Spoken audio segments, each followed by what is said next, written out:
Olá, irmãos, boa noite. Muito bom estar aqui convosco novamente e, acima de tudo, muito bom ter passado estes bons minutos aqui convosco. Não vou perder muito tempo, porque hoje é um dia da semana, amanhã temos que certamente levantar cedo. Mas antes de começar propriamente com o assunto de hoje, lembram-se qual foi o assunto de ontem? Ontem eu queria mostrar uma coisa aos irmãos e não consegui. Lembram-se disso? Daniel, companheiro, fazes favor de colocar. Lembram-se o que era, não se lembram? Era um texto com a própria caligrafia da irmã White. Então era isto que eu queria mostrar. E lembram-se o que é que dizia? Falava de quê? Falava de 3 pessoas da divindade. Então o que a irmã White escreveu no original diz assim: Here are the living 3 persons, que ela depois alterou para personalities, of the heavenly trio. Dito em português, aqui estão as 3 pessoas ou pessoalidades vivas do trio celestial. Podes pôr, Daniel, era só para mostrar isto. Não vamos perder mais tempo. Mas está ali com a caligrafia da irmã White. Viram que ela corrigiu ali uma coisinha, mas não corrigiu onde diz trio celestial. Deixou ficar. Como deixou ficar em todos os outros lados em que ela colocou. Como disse ontem, este é um assunto fascinante que poderíamos gastar aqui muito tempo e bom tempo a explicá-lo, mas só quis trazer aquilo para completar ontem que não consegui mostrar aos irmãos. O assunto de hoje tem como título A Lei de Deus. Os irmãos certamente já repararam que nós estamos rodeados de leis por todo o lado. Os médicos aprendem as leis da fisiologia, as leis da biologia. Os instrutores de condução aprendem as leis do Código da Estrada. Os cientistas aprendem as leis da natureza. Enfim, estamos rodeados de leis por todo o lado. E, na verdade, essas leis existem quando são naturais, existem para manter o planeta vivo conforme nós o conhecemos. Quando são leis criadas pelo homem, em princípio, existem para nos favorecer, para ordenar a sociedade onde nós vivemos. Deus também tem as suas leis. E Deus tem leis de vários tipos. Aliás, Deus é o criador das leis naturais, por exemplo. E Deus é o criador também de uma lei que diz respeito apenas a uma única criatura de todas aquelas que Ele criou, que é a lei moral e que diz respeito ao homem, à humanidade. Os outros seres que existem não se regem pelas leis morais que nós temos. Para nós, por exemplo, quando um homem mata outro homem, nós sabemos que a lei moral diz que isso é errado. Mas quando um leão mata um veado para comer, não é errado.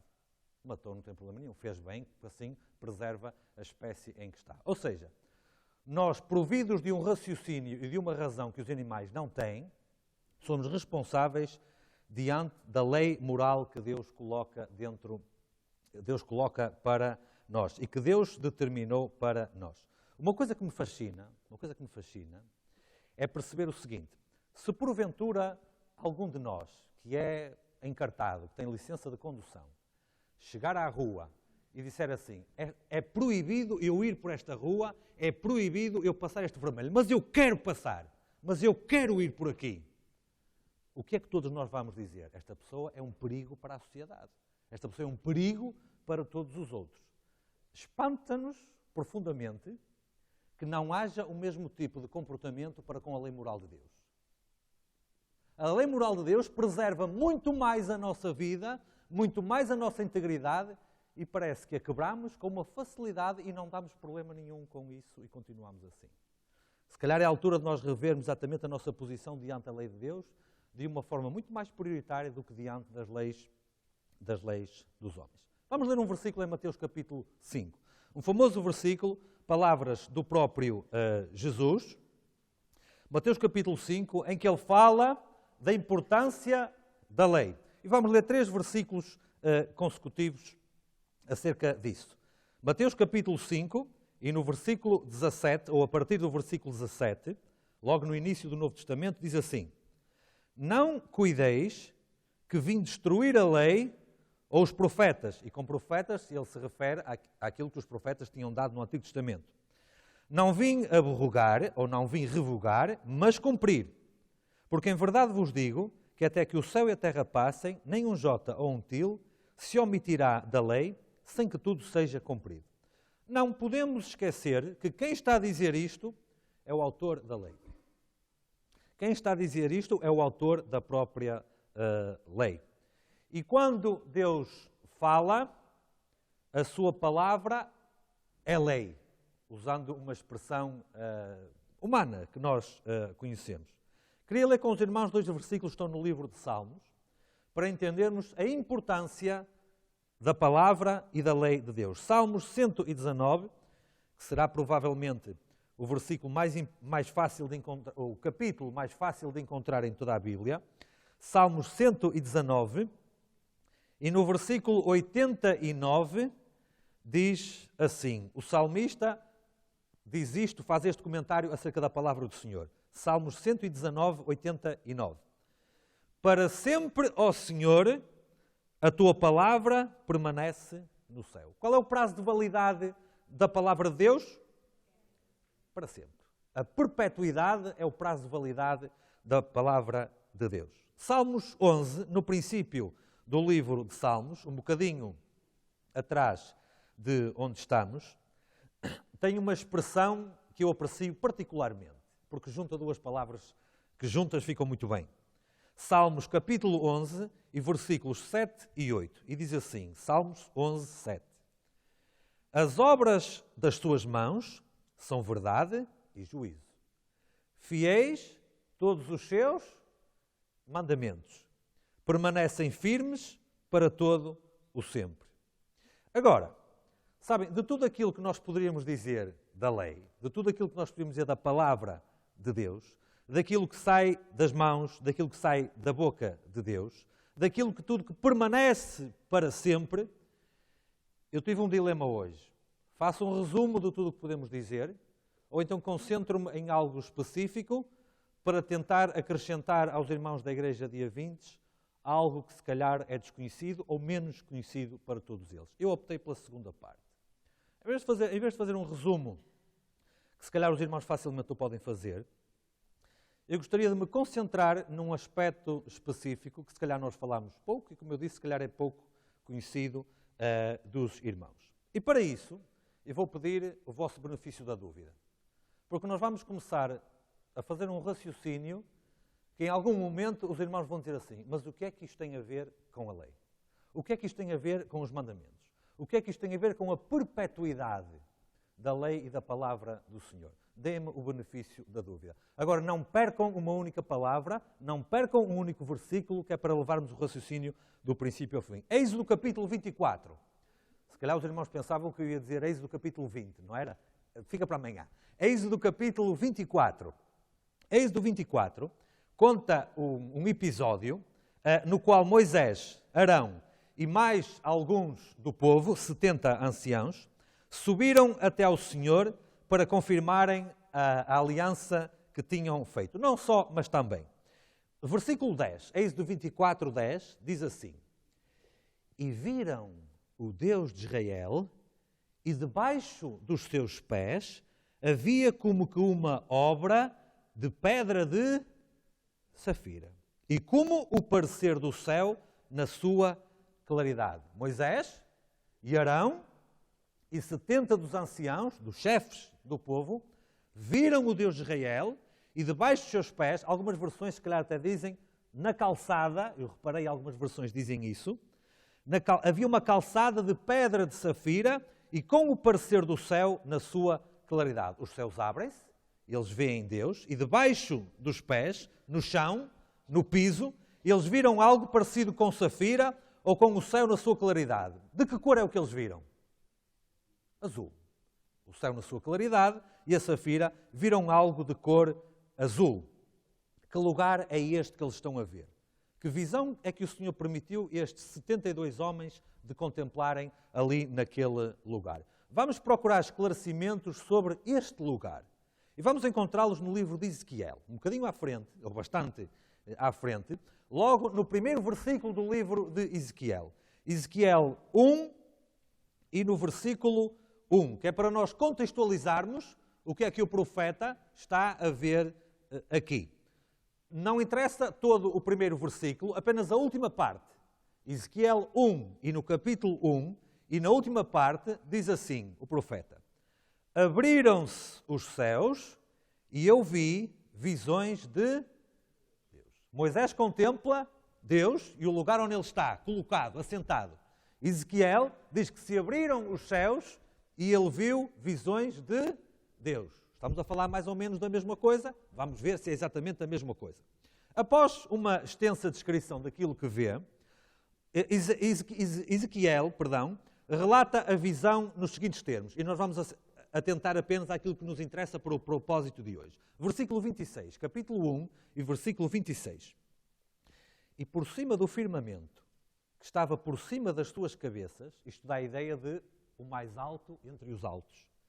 Por cima do firmamento, que estava por cima das suas cabeças, havia uma semelhança de trono. Ele está a contemplar o céu, certo?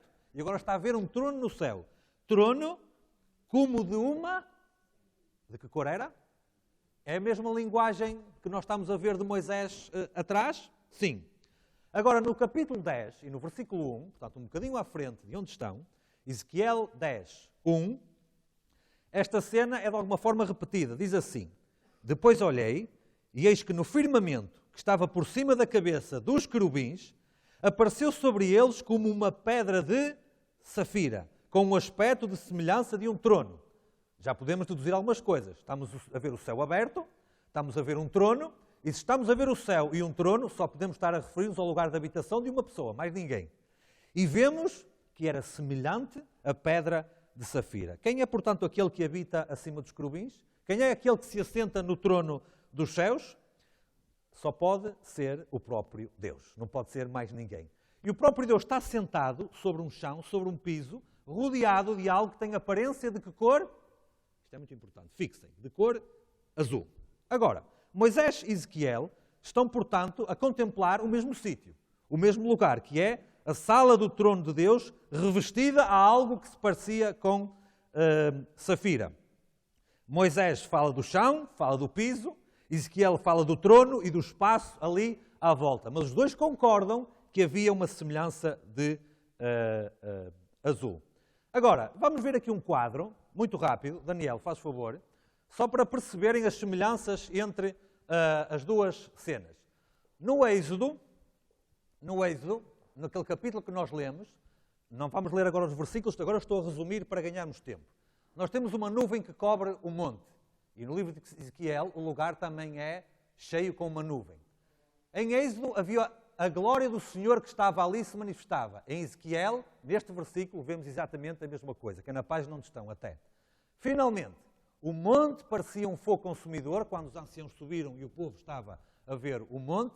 E justamente, nós já lemos há pouco o capítulo 1, na introdução, havia também fogo nesse mesmo lugar, para não deixar dúvidas de que eles estão a contemplar a mesma cena. Podemos então assumir, sem reservas, que em ambas as situações, os dois, estão a ver o Deus Criador Todo-Poderoso sentado no seu trono como o Rei do Universo, com esta descrição idêntica que eles fizeram.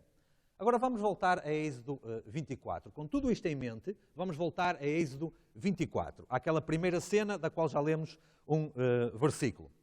Só que desta vez vamos ver o versículo 12, em que o Senhor diz algo de tremendamente importante a Moisés. Êxodo 24, 12. E diz assim: então disse o Senhor a Moisés: sobe a mim ao monte e fica lá. Os irmãos diriam assim: mas então já não subiu ele e Arão e os outros 70? Sim, subiram do acampamento até ao monte. E num determinado momento, Arão e os 70 ficaram e Moisés subiu ainda mais um bocadinho.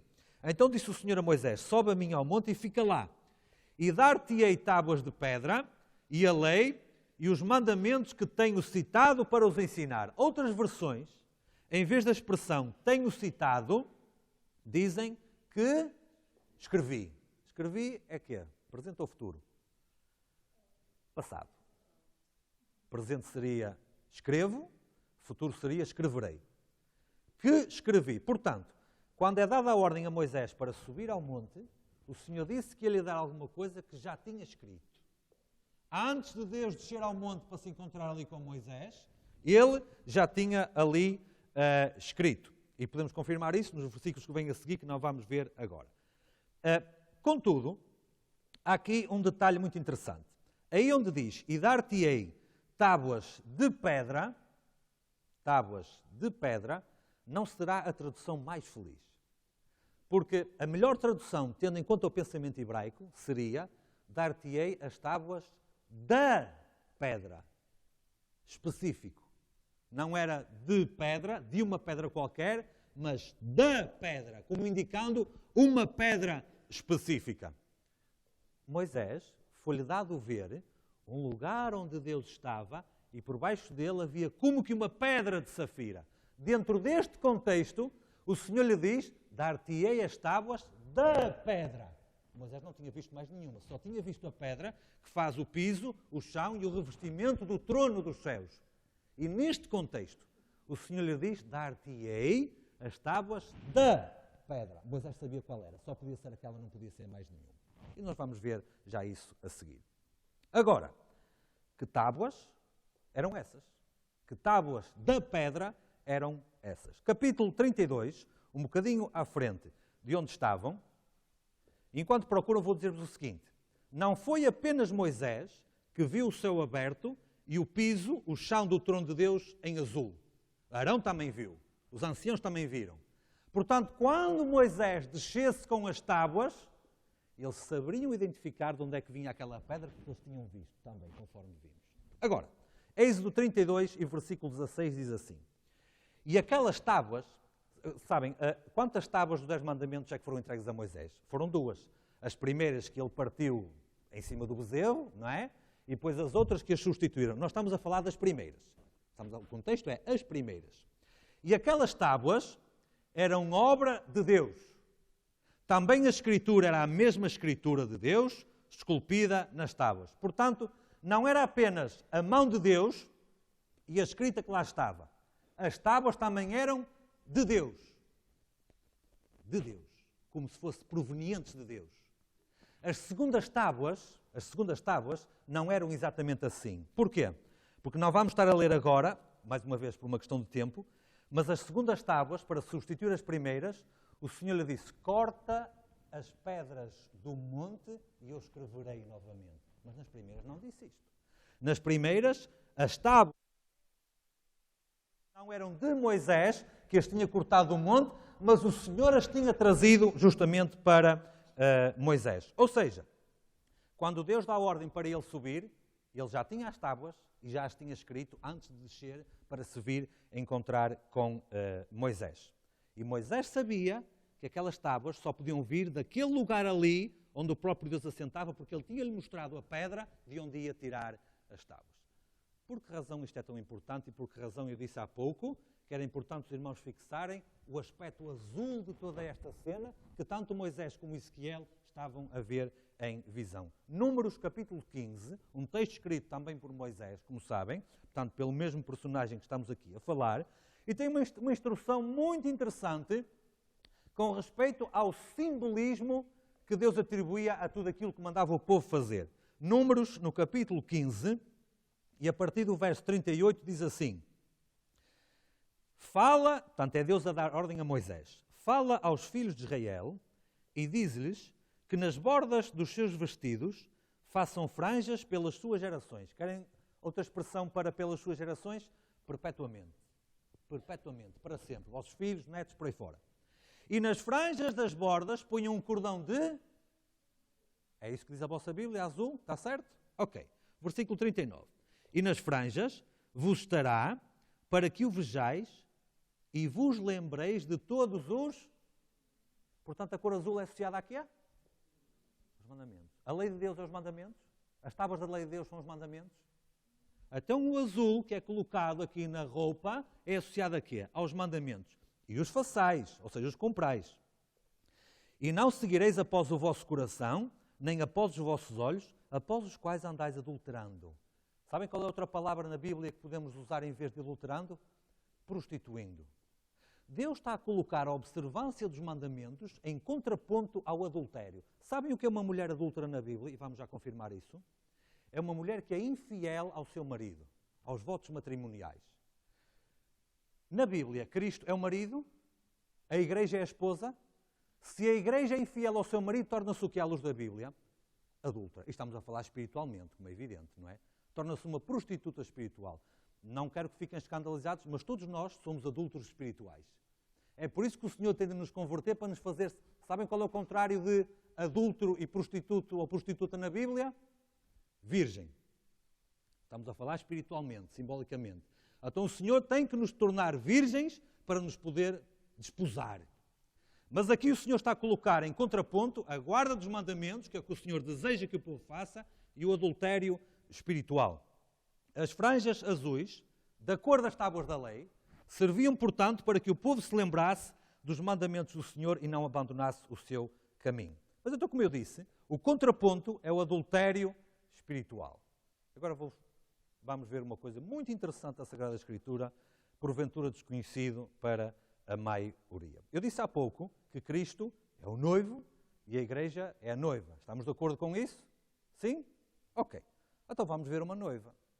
Não estou a dizer que é de Cristo, estou a dizer vamos ver uma noiva. Apocalipse capítulo 17. Último livro da Bíblia, fácil de procurar.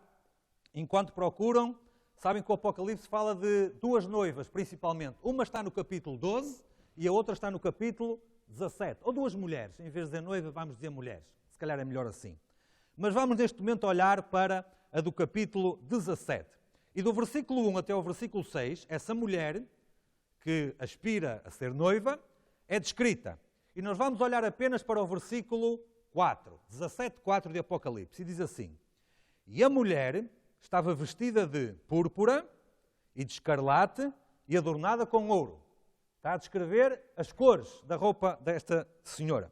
Agora, vamos comparar as cores da roupa desta senhora, desta mulher, com as cores que Deus ordenou fossem usadas na vestimenta do sacerdote no Antigo Testamento. Vamos comparar, ok? Então, Êxodo 28, novamente para trás. Já sabem que eu gosto de ouvir os irmãos a procurar na Bíblia. Por isso, Êxodo 28, esta é fácil de encontrar. Êxodo 28, e vamos ler as instruções específicas quanto à cor da roupa do sacerdote. E diz assim, Êxodo 28, 5. E tomarão o ouro, o azul, a púrpura e o carmesim, e o linho fino, que era o material. No versículo 6 repete, e farão o éfode de ouro, azul e de púrpura e carmesim. E se forem a ver no versículo 8, repete novamente as mesmas cores. Os irmãos leram as cores da mulher de Apocalipse 17 e lemos as cores que Deus ordenou que os sacerdotes fossem vestidos. Daniel, companheiro, vamos lá. Aqui lemos os versículos e as cores do sacerdote são estas. E lemos estes versículos e as cores da mulher são estas. Seguinte, vamos pôr isto em paralelo. O que é que temos? Temos que o sacerdote veste em ouro e a mulher veste dourado. O sacerdote veste púrpura e a mulher veste púrpura. O sacerdote veste carmesim e a mulher veste escarlate, significa a mesma coisa, são cores muito parecidas. O sacerdote veste azul e a mulher não veste azul. Porquê? Porque a mulher não guarda os 10 mandamentos. É lógica a conclusão? Se na Bíblia existe muito simbolismo, se há 3 cores que são idênticas, ou iguais em alguns casos, e há uma que é diferente, é porque essa faz toda a diferença, certamente. Esta mulher esqueceu-se, esta mulher pisou, esta mulher rejeitou a guarda dos mandamentos do Senhor. O Senhor disse que deveria haver uma franja de azul para não se esquecerem. Ela não tem uma franja em azul. Ela esqueceu-se. E agora, para ser mais específico, porque eu tenho um problema muito grande. Quando Deus dá uma mensagem, eu resisto e não consigo deixá-la a meio. Tenho que dar a mensagem toda. E a mensagem é dada para esclarecer o povo e levar o povo à compreensão da verdade e à tomada de decisões em função da verdade que aprende. Irmãos, acontece o seguinte. Se os irmãos forem a ver as cores que são usadas na liturgia, no cerimonial da Igreja Católica Romana, eles usam estas cores e não usam o azul. A Igreja Católica Romana usa estas cores e não usa o azul. Porquê? Porque não guarda os mandamentos. Estão a ver, até uma criancinha com 11 anos consegue perceber isso. Porque é lógico. E porque a Bíblia diz. Não é 11? 12? Peço desculpa. 8? Estava a falar da irmã, então. Sabem, agora vou complicar ainda mais. Na verdade, o azul pode eventualmente ser usado em alguma liturgia da Igreja Católica, mas localizada em algumas zonas do mundo, 2 ou 3 apenas, e em situações muito excepcionais e em situações muito residuais. Uma dessas situações em que o azul se pode usar com autorização especial, sabem qual é? É quando a missa é celebrada ao sábado. Dá que pensar, não dá? Quando a missa é celebrada ao sábado, podem usar o azul. Em situações excepcionais e com autorização. Mas de resto não podem. A maior parte dos clérigos romanos nunca os verão, nunca em toda a vida, com qualquer coisa de azul. Mas encontrarão com estas cores que estão aqui. Porquê? O que é que diz em Daniel no capítulo 7, versículo 25? Ora, entrem lá. E lembram-se, estamos a falar da lei de Deus, estamos a falar dos mandamentos. Esse é o assunto de hoje. Daniel 7, 25. O que é que diz? Diz exatamente isto, o resumo disto que está aqui. Daniel 7, 25 diz que apareceria alguém que faria algo contra o Deus dos céus que se assenta naquele trono que nós vimos no início.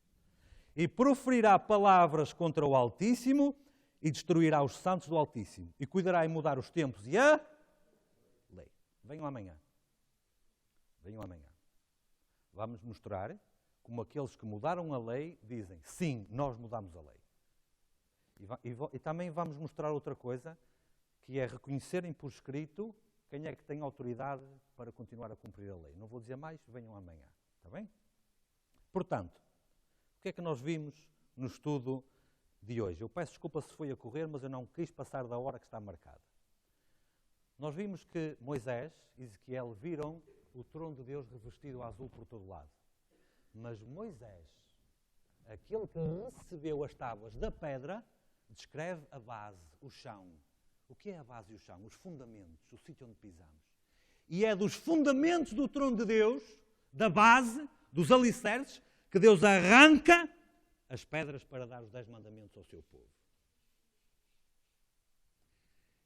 E Deus dá as tábuas a Moisés para nós vivermos por aqueles preceitos que ali estão. E aquele que se opõe a Deus volta a colocar as tábuas no chão e pisa para as destruir. Irmãos, os 10 mandamentos são coisa sagrada demais para nós brincarmos um bocadinho que seja. Um bocadinho que seja. E venham amanhã que vamos ver isso, a parte mais importante dos 10 mandamentos. Repito, a parte mais importante dos 10 mandamentos. Deus trouxe as tábuas com a sua lei, tiradas da base e do fundamento do seu trono, que ele mesmo tinha redigido e entregou a seu povo. É por isso que ainda hoje, o que está escrito naquelas tábuas, principalmente a primeira parte, sabem que havia 4 mandamentos escritos numa tábua e 6 mandamentos escritos noutra. Aquilo que a maior parte de nós não sabe é que em cada uma das tábuas os mandamentos estavam escritos de um lado e do outro lado. Ou seja, esteja para onde esteja a tábua voltada, toda a gente vê. Toda a gente tem acesso. Toda a gente deve observar. E Deus entrega isso. E ainda hoje, aquelas tábuas que são o documento mais importante do universo. São o documento mais importante do universo. Ainda hoje. São a prova identificativa daqueles que querem ser o povo de Deus. O que é que dizem em Apocalipse 14, 12? Não procurem. Se procurarem, eu vou levar a mal. Toda a gente tem que saber isto de cor. Aqui está a perseverança dos santos e a fé de Jesus, que guardam os mandamentos de Deus. Quando este mundo passar, quando este mundo estiver na última cena do esclarecimento total do grande conflito, quando o Senhor aparecer para ser coroado como Rei do Universo, terá na mão as tábuas dos 10 mandamentos para mostrar. Está aqui a medida. Não mudou, não muda e nunca mudará. O que é que os 10 mandamentos fazem pelo homem. Os primeiros 4 regulam a sua relação com o seu Deus. Os últimos 6 regulam a sua relação com o seu próximo. Os 10 mandamentos protegem a propriedade, protegem a família, protegem os amigos, protegem o ser humano de inveja e de sentimentos atrozes e de egoísmo contra o seu irmão e até contra o seu próprio Deus. Ensinam o homem a relacionar-se com o seu próprio Deus como deve ser e a não ter mais nenhum outro, conforme nós vimos ontem. Aquele que é dito como o homem mais sábio que escreveu a Escritura, deixa um versículo importante no livro de Eclesiastes, no capítulo 12, que é o versículo com o qual terminaremos. Eclesiastes, capítulo 12. Sabem, Salomão foi um homem que teve uma vida estrondosa. Poderíamos dizer isto de muitos outros, mas Salomão teve uma vida estrondosa mesmo. E há características na vida de Salomão que mais ninguém tem ao longo da Escritura. E ele chega ao fim e vai resumir em meia dúzia de palavras aquilo que aprendeu da sua vida. Eclesiastes no capítulo 12 e no versículo 13. E diz assim: de tudo o que se tem ouvido, o fim é. Ou seja, o moral da história, o resumo, o sumo que nós tiramos é: teme a Deus e guarda os seus mandamentos, porque este é o dever de todo o homem. O homem mais sábio, aquele a quem foi entregue uma grande sabedoria, que nem sempre a usou bem, a verdade é essa, mas esse homem chega ao fim e diz assim: de tudo o que eu posso dizer, tudo o que eu posso deixar, o conselho que eu posso dar resume-se nisto: teme a Deus e guarda os seus mandamentos, porque este é o teu dever. Meu caro irmão, estás a falhar em alguma coisa com relação à guarda dos mandamentos de Deus? Sabem, vou fazer um desafio, que os irmãos podem entender apenas como retórico, mas logo que pensem no assunto, já está bom. Nós temos 10 mandamentos. Vamos fazer por ordem. Vamos fazer assim. Vamos olhar para o primeiro. Quando nós respeitarmos e guardarmos o primeiro, passamos para o segundo. Quando fizermos isso com o segundo, passamos para o terceiro. E por aí fora. Sabem o que é que vai acontecer? Nem sequer passamos o primeiro. O que é que diz o primeiro mandamento? Sabem, porquê é que temos 10 e porquê é que não temos mais que 10? No pensamento hebraico, 10 representa o mínimo, o mais simples, o mais básico. Então Deus deu 10. Lembram-se uma história no Novo Testamento em que a pessoa de Jesus, confrontado com uma situação difícil, começou a escrever algo no chão, na terra? Lembram-se? Quando nós escrevemos algo na terra, o que é que acontece? Vem água, vem vento e... o que é que acontece quando escrevemos na pedra? Permanece para sempre. Então, ainda hoje, o Senhor te diz: estão aqui os meus mandamentos que permanecem para sempre. Estão aqui para tu os guardares, estão aqui para tu os obedeceres. Podes começar pelo primeiro. Podes começar pelo primeiro. Podes ter a certeza, quando tu conseguires guardar o primeiro, estarás a guardar todos os outros.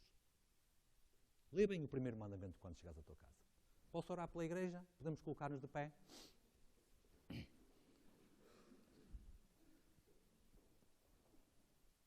Nosso grande Deus, nosso Senhor, nós louvamos o teu santo nome porque tu nos destes as tábuas dos 10 mandamentos. Nós te louvamos e exaltamos o teu nome porque tu nos deste estes preceitos, tu nos deste estas ordens, tu nos deste estas regras tão boas para nós orientarmos e governarmos a nossa vida. E te quero pedir por cada um dos que está aqui presente, Senhor, que ao chegar à sua casa possa lê-las novamente, Senhor. Possa atentar e possa meditar e possa colocar no seu coração o propósito de querer observar os mandamentos do Senhor. Se por algum motivo estamos a falhar em algo, se por algum motivo estamos a defraudar o Senhor na guarda dos mandamentos, perdoa o nosso pecado e ensina-nos a comportar conforme a tua vontade, Senhor. Que o Espírito do Senhor possa favorecer cada um a tomar a sua decisão nesta hora e que a todos, e ainda mais, Senhor, possas trazer aqui amanhã para novamente nos debruçarmos sobre a Sagrada Escritura. É o que te pedimos e agradecemos em nome de Jesus. Amém.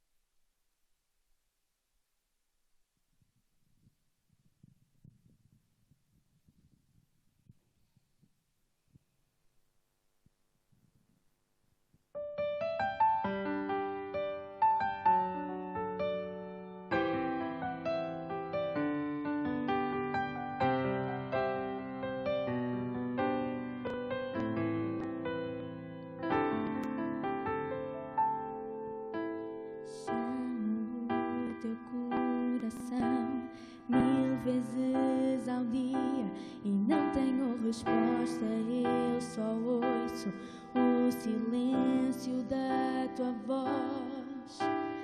Tanto tempo já passou e minha alma sofre. Te peço que fales comigo e me digas o que se passa. Mas parece que não queres nem sequer ouvir-me falar. E como uma criança te escondes quando tento te buscar.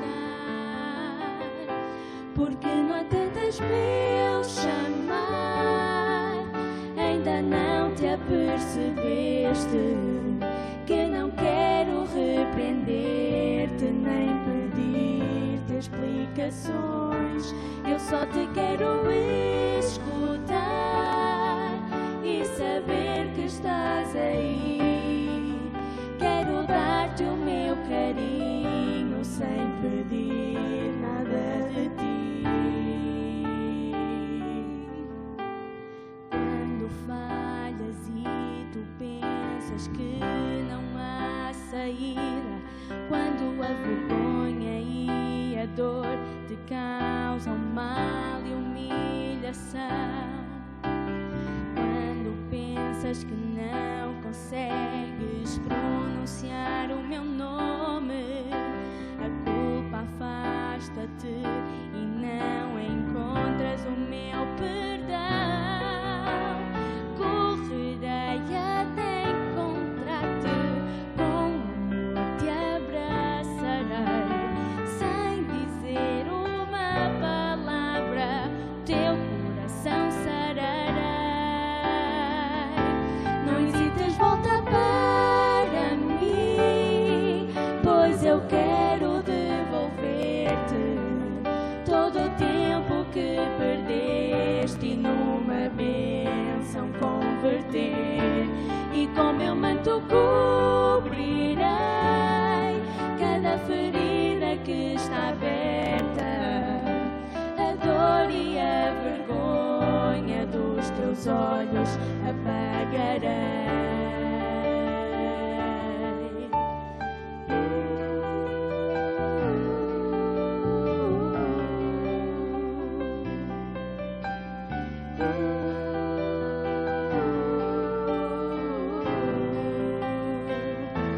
Não hesites, volta para mim, pois eu quero devolver-te todo o tempo que perdeste e numa bênção converter. E com meu manto cobrirei cada ferida que está aberta, a dor e a vergonha dos teus olhos apagarei. Chamo o teu coração e estarei à espera.